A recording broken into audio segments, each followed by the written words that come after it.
Dia tahu, perempuan tua ini tahu. Kalaupun dia kepingin kembali muda, minta umpamanya aku kepingin kembali muda, aku kepingin harta, semua bakal ditinggalkan. Nggak ada yang abadi di muka bumi ini. Artinya kalau bicara kesenangan, apa kesenangan yang abadi? Nggak ada. Orang senang dapat mobil baru, berapa lama dia senang? Sebulan? Habis gitu biasa aja. Orang senang dapat rumah, Masya Allah, besar rumahnya, bagus, ada kolam renangnya, ini itu macam. Berapa lama dia senang? Bentar. Dan semua kesenangan dunia dibalut dengan kesusahan. Ya, semua merasakan. Hampir semua punya penyakit. Apalagi yang sudah tua-tua, yang sendi-sendinya sakit, punggungnya sakit, ini aduh penyakit semuanya sudah. Dia kepingin berada di tempat yang nggak sembarangan, di tempat yang tidak ada rumah sakit, di tempat yang tidak ada apotek, di tempat yang tidak ada toilet di sana. Surga Allah. Pernah suatu hari ya, Ana ingin membuat kita punya gambaran bahwa dunia ini butuh perjuangan. Perjuangan itu membutuhkan pengorbanan. Dan kebanyakan pengorbanan wanita ini pengorbanan perasaan sebenarnya. Perasaan. Dia mendapati suami lebih mengutamakan orang tuanya. Dia mendapati suami lebih baik sama saudara-saudaranya. Adalah. Padahal dia nggak dizalimin sebenarnya. Tapi itu jadi ujian perasaan buat dia. Abu Musa al-Ash'ari radhiyallahu ta'ala anhu, sebagaimana diriwayatkan Imam Al-Hakim, pernah suatu hari Nabi SAW itu berkunjung ke satu daerah, singgah di rumahnya orang Badui. Di rumah orang Badui itu dimuliakan ya sebagai seorang tamu, dijamu ini dan itu. Dan subhanallah, Rasulullah SAW itu adalah orang yang kalau ada orang berbuat baik, beliau berusaha untuk membalas kebaikannya. Kan memang seperti itu syariatnya. Man sona ilaikum ma'rufan, barang siapa yang berbuat baik di antara kalian, maka balaslah kebaikan dia. Kalau nggak bisa balas, maka ucapkan jazakumullah khairan. Ketika Nabi SAW sudah selesai dijamu, Nabi mengatakan kepada Badui ini, "Idza ataitil Madinah fa'tini." Kalau engkau singgah ke kota Madinah, engkau jumpain aku ya. Nabi ingin membalas kebaikan dia. Akhirnya suatu hari datang orang Badui ke kota Madinah. Dia singgah di tempat Rasul SAW. Ketika sampai rumah Nabi SAW, dijamu sama Nabi SAW, lalu Nabi mengatakan kepada Badui ini, "Salni, engkau mau minta apa sama aku?"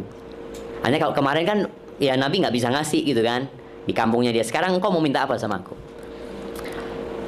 Apa kata Badui ini? Dia mengatakan, "Naqah arkabuha wa a'nuzun yahlibuha ahli." Kata dia, aku minta seekor onta betina yang sebagai tunggangan. Tidak semua onta bisa ditunggangi. Onta yang bisa ditunggangi itu onta yang mahal. Bahkan dalam 100 ekor onta belum tentu ada satu yang bisa jadi tunggangan yang bagus. Artinya mahal yang dia minta. Dan dia minta beberapa ekor kambing yang susunya bisa diperes untuk keluargaku.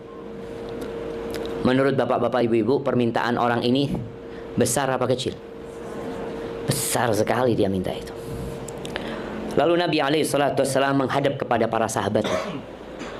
Beliau mengatakan, "Ayajizu ahadukum ayyakuna mithla ajuzi Bani Israel." Apa nggak bisa kalian ini menjadi seperti wanita tua dari kalangan Bani Israel? Ada cerita wanita yang sudah tua renta. Para sahabat nggak tahu. Wa ma ajuzu Bani Israel ya Rasulullah. Apa cerita wanita tua itu, kata dia. Nabi bercerita alaihissalam, ketika Nabi Musa alaihissalam hendak meninggalkan Mesir, hijrah ya, bersama Bani Israel, berangkat di malam hari, kesasar jemaah, salah jalan. Maka Nabi Musa bertanya kepada kaumnya, kenapa kita kok bisa salah jalan? Ada jalannya sudah biasa dilewatin, tahu-tahu jalan itu hilang. Lalu kata sesepuh Bani Israel mengatakan, Inna Yusuf alaihissalam, sesungguhnya Nabi Yusuf. Kita tahu Bani Israel itu kok bisa ada di Mesir karena dipanggil sama Nabi Yusuf. Yang awalnya mereka ada di Palestina. Dipanggillah ke Mesir sama Nabi Yusuf.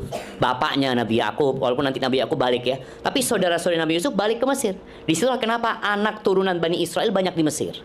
Nabi Yusuf yang bawa mereka. Maka sesepuh ini mengatakan, kita dapat cerita dulu bahwa Nabi Yusuf pernah berwasiat, kalian jangan tinggalkan Mesir kecuali bawa jasadku.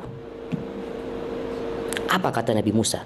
Waman yadri qabra Yusuf. Siapa yang tahu sama kuburannya Nabi Yusuf? Ini cerita lama sudah. Siapa yang tahu dengan kuburannya Nabi Yusuf? Kata sesepuh-sesepuh itu nggak ada, kecuali satu perempuan tua. Hanya dia yang tahu dan dia nggak mau ngasih tahu orang lain. Akhirnya Nabi Musa alaihissalam ngirim orang untuk memanggil wanita tua itu. Sebagai seorang nabi, beliau mengatakan kepada wanita tua ini, "Dullini ala qabri Yusuf." Tunjukkan kepada aku kuburan Nabi Yusuf. Apa kata wanita tua ini? "Hatta tu'tiyani hukmi." Iya, tapi ada syarat aku. Keinginanku engkau penuhi, baru aku tunjukin. Kata Nabi Musa alaihissalam, "Wa ma hukmuki?" Apa syaratmu, kata dia. Apa kata wanita tua ini? "Akunu ma'aka fil jannah." Aku bersamamu di surga. Engkau jaminkan itu, aku tunjukin kuburan Nabi Yusuf. Itu tadi orang Badui minta onta, minta beberapa ekor kambing. Perempuan tua ini mengatakan, "Akunu ma'aka fil jannah." Aku bersamamu di surga. Dia tahu, perempuan tua ini tahu. Kalaupun dia kepingin kembali muda, minta mamanya, aku kepingin kembali muda, aku kepingin harta, semua bakal ditinggalkan. Nggak ada yang abadi di muka bumi ini. Artinya kalau bicara kesenangan, apa kesenangan yang abadi? Nggak ada. Orang senang dapat mobil baru, berapa lama dia senang? Sebulan? Habis gitu biasa aja. Orang senang dapat rumah, Masya Allah, besar rumahnya, bagus, ada kolam renangnya, ini itu macam. Berapa lama dia senang? Bentar. Dan semua kesenangan dunia dibalut dengan kesusahan. Ya, semua merasakan. Hampir semua punya penyakit. Tapi yang sudah tua-tua, yang sendi-sendinya sakit, punggungnya sakit, ini aduh penyakit semuanya sudah. Dia kepingin berada di tempat yang nggak sembarangan, di tempat yang tidak ada rumah sakit, di tempat yang tidak ada apotek, di tempat yang tidak ada toilet di sana. Surga Allah Azza wa Jalla. Tapi bukan mau di sembarang surga, dia mengatakan surga bersamamu. Artinya dia minta di surga bersama Nabi Musa alaihissalam. Kesempatan buat dia, ini nggak ada orang yang tahu gitu loh. Kesempatan, aku mau minta, kata dia. Kata Nabi Musa, permintaannya berat banget. Akhirnya Allah memberikan wahyu kepada Nabi Musa, "Ani'ti hukmaha." Udah, kau kasihkan, kau berikan jaminan kepada dia. Artinya Allah akan memasukkan dia ke surga. Akhirnya wanita tua ini berangkat ke satu genangan air, jemaah. Dia mengatakan, "Kalian keringkan tempat ini." Jadi kuburan Nabi Musa, Nabi Yusuf itu ada di dalam kolam, jemaah. Airnya setelah kering, perempuan ini ngomong, "Gali tempat ini." Digali, keluar jasadnya Nabi Yusuf. Dan kita tahu tanah itu tidak makan jasadnya para nabi.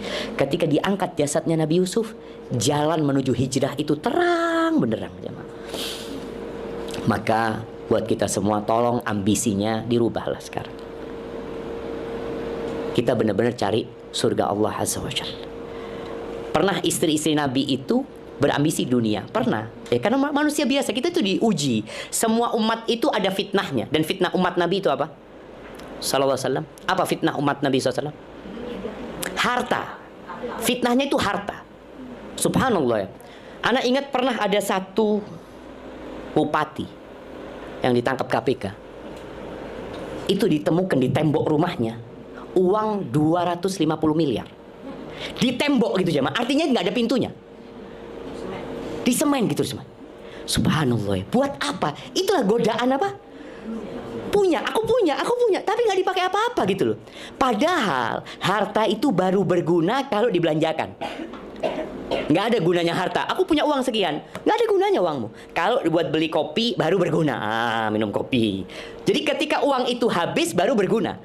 Tapi itu namanya fitnah. Ya. Itu namanya cobaan. Istri-istri Nabi pernah ya. Mereka minta tambahan nafkah kepada Nabi SAW. Ya. Lihat mungkin sahabat-sahabat yang lain bisa hidup lebih nyaman, mereka kok enggak. Padahal mereka istrinya Nabi SAW. Akhirnya Nabi mendiamkan mereka. Didiamkan mereka selama 1 bulan. Semua istri Nabi SAW.